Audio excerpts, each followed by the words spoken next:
আমায় ভালোবেসে একজন একটি পাঠিয়েছে তার লেখা, দেখি পাঠ করতে পারি কিনা।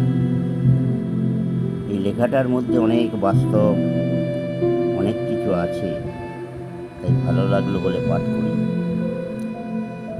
নিস্তব্ধ নিরীহ কিছু সব দেহে ছাই হতে চেয়েছিল, পারেননি পঞ্চভূতে বিলীন হতে। যৌবনের আত্মভরিতায় আর নেই, নেই সেই জ্বালানোর উদ্ধত্ত, নেই ওষ্ঠ আর অধরের মাঝে গর্বের উপস্থিতি। অপেক্ষা শুধু ডাস্টবিনে স্থান পাওয়ার আকুলতা। নিরীহ নিস্তব্ধ কিছু সব দেহ ছাই হতে না পারার অপেক্ষা। নমস্কার। যদি ভালো লাগে অন্তপক্ষে লাইক দেবেন, তবে যার লেখা সে অন্তপক্ষে শান্তি পাবে। নমস্কার, নমস্কার, নমস্কার।